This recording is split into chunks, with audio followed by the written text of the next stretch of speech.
As someone from the Ivory Tower, the university, I find that the Ivory Tower in Hong Kong is not isolated, from society.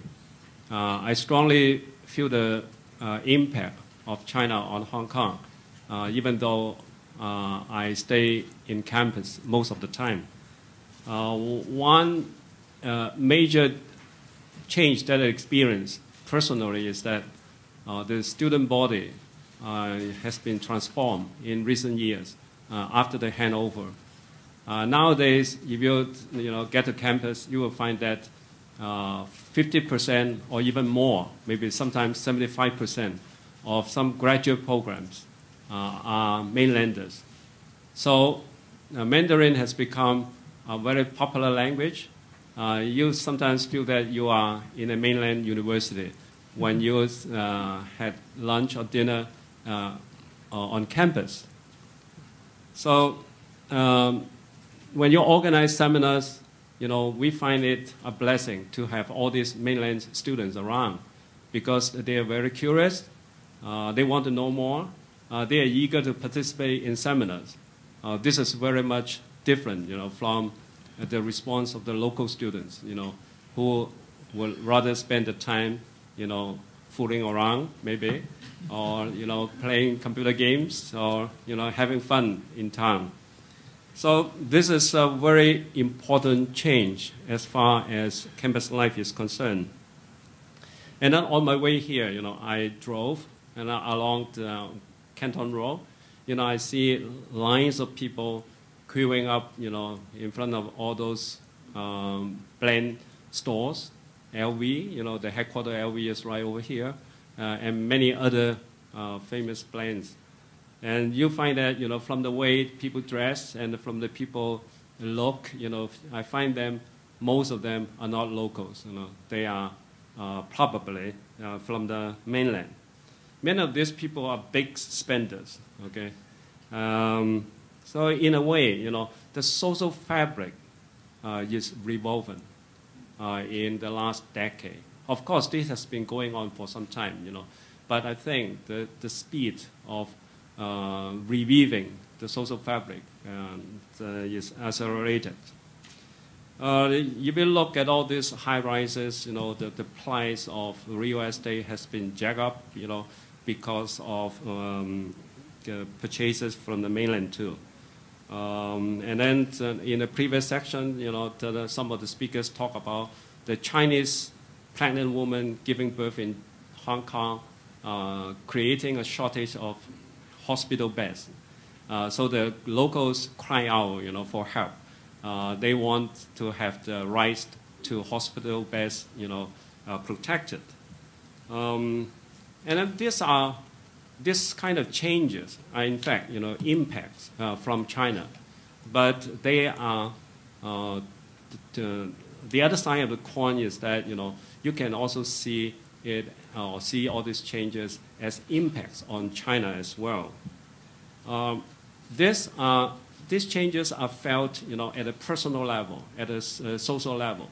But if you read the news, you will know that, politically, the impact of China on Hong Kong can be very strong, as demonstrated in the interpretation of the basic law, by the Chinese government. So the Chinese government has the ultimate say on matters that are deemed essential to the interests of China. Politically, China has the last say. So, all these changes are taking place. They can be institutional.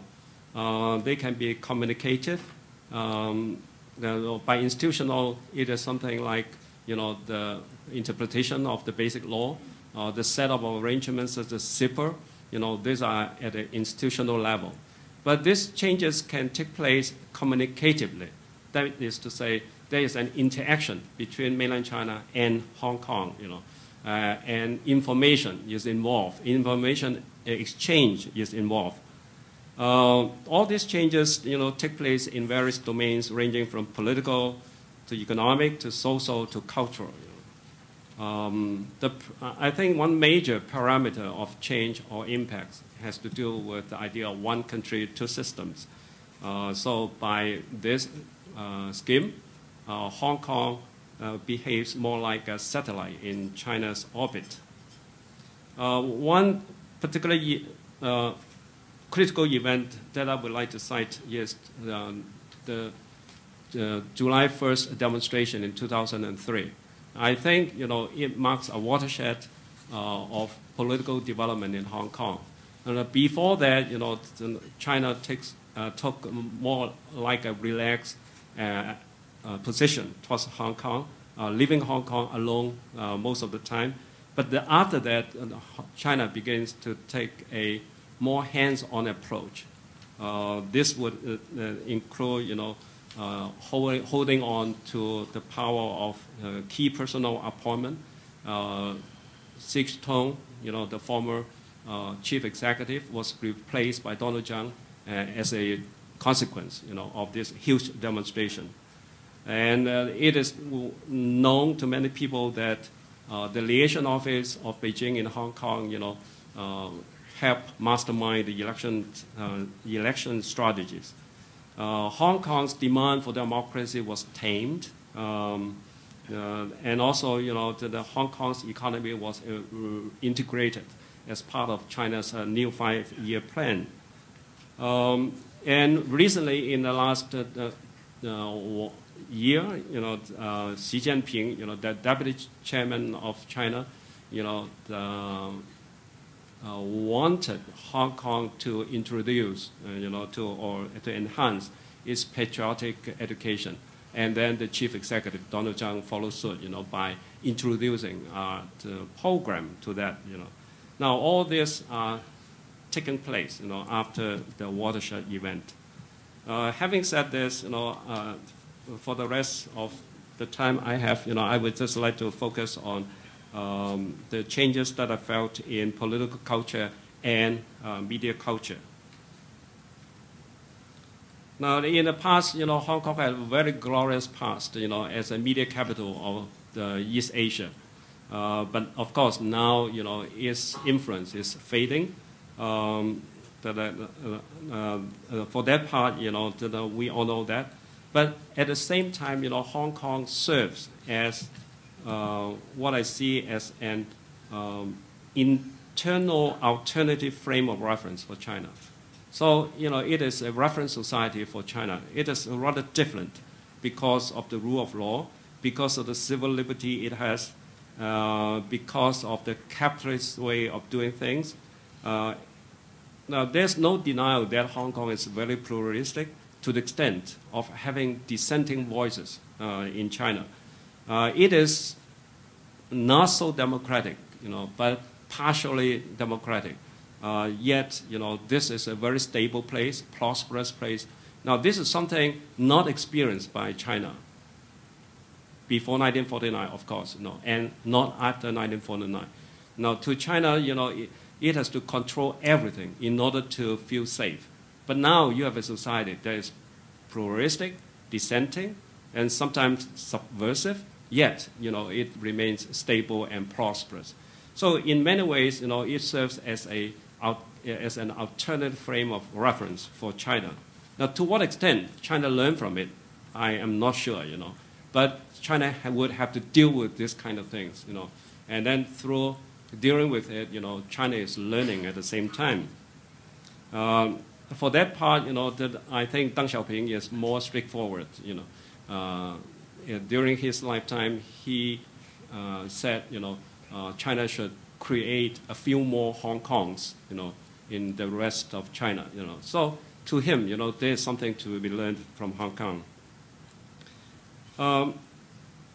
In terms of political culture, I think, there's to China, it has to deal with what I call the politics of publicity. That is to say, in Hong Kong, you have to deal with issues openly, in a more or less transparent manner, Once things are put in publicity, the ways of doing things would have to be changed. If you do something behind the doors, you don't have to go by certain principles and rules. And this, since the 2003 huge demonstration, public opinion began to gain importance in Hong Kong. Public discourse, has become very important in Hong Kong. That's why nowadays, when China is thinking about its next candidate, for the chief executive position, one of the major criteria that it will use is, the chief executive should command the confidence or the popularity, from the local people. Now, this has something to do with the impact of the July 1st demonstration in 2003. So in many ways, the Hong Kong remains the institutional enclave of authoritarian China.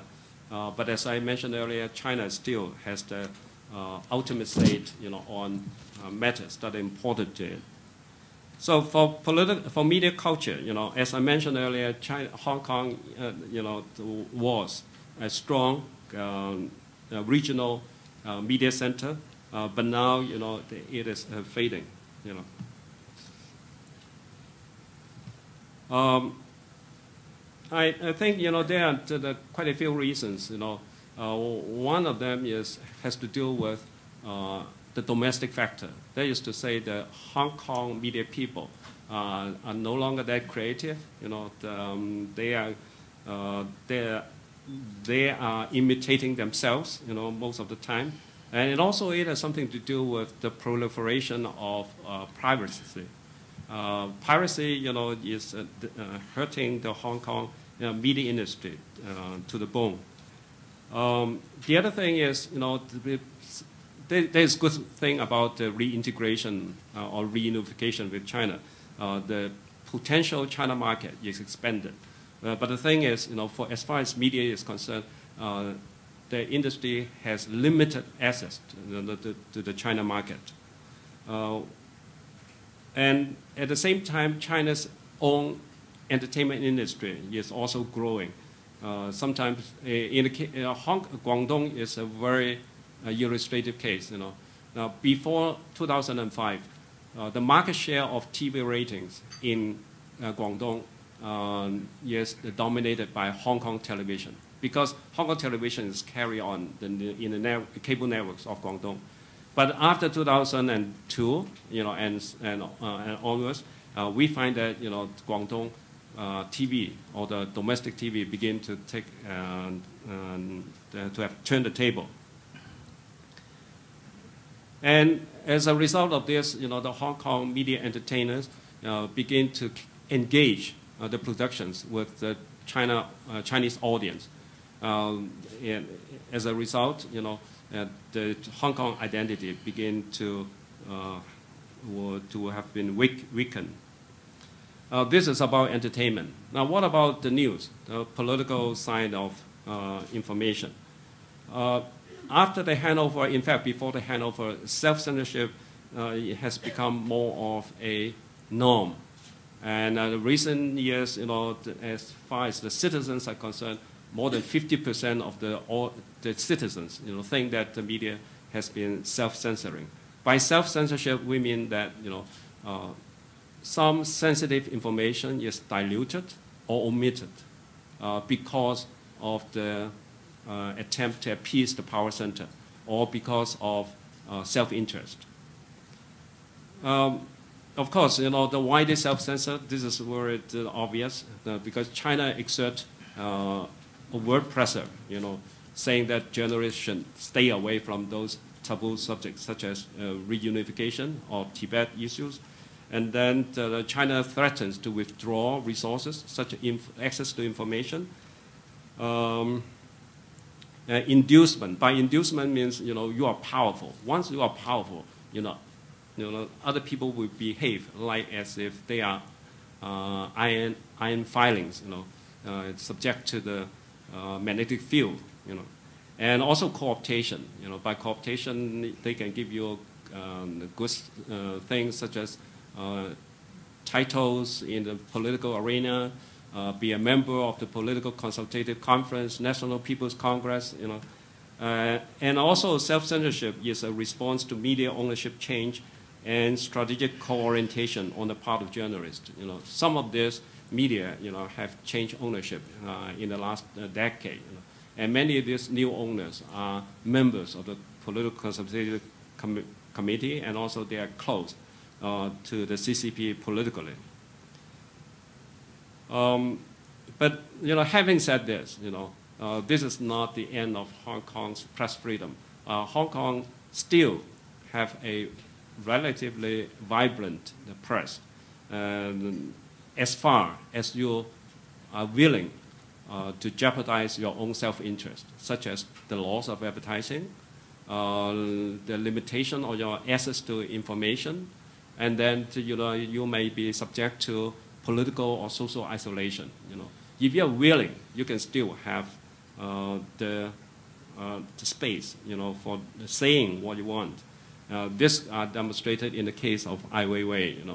Ai Weiwei is a keyword ban in China, but it is quite prevalent in Facebook's, Twitter's, and you can see that Ai Weiwei's image or portrait was projected onto the wall of the PLA headquarters in Hong Kong. And that guy, even talk about how you can project a sensitive image onto any building in Hong Kong. It is quite easy. Liu Xiaobo, another case, and then the collective memory of June 4th. June 4th is, of course, a very sensitive subject in Hong Kong, in China.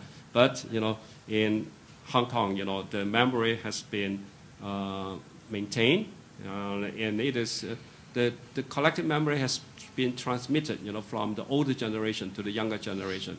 On on-site survey, of the participants in the candlelight vigil, we find that 50% of them, were not born or were very young at the time of 1989. Finally, just a few concluding remarks. So I think, the metaphor over here is that, Hong Kong behaves more like a satellite, in China's orbit, So the satellite is very light. It owes its importance to its function as a communicator, as a linkage, to different parts of the world. It maintains its position because of the high speed. If you slow down, you will be brought back to Earth, and burning itself along the way. If you go too far away, you will go astray, losing touch with the Earth. So it owes its importance to its speed, vibrance. But then when you come to Mars, it is nothing. It is so light. The Earth is huge. And also China has I think Hong Kong has some important impact on China. But China, has the power to contain the undue influence of Hong Kong. Like, Ai Weiwei, you can say whatever you want about Ai Weiwei in Hong Kong, but it is stopped, at a Greek firewall. You'll never get through, But it will register a note of protest in the framework of reference in China. And another issue that we should note is that China itself is in a state of flux.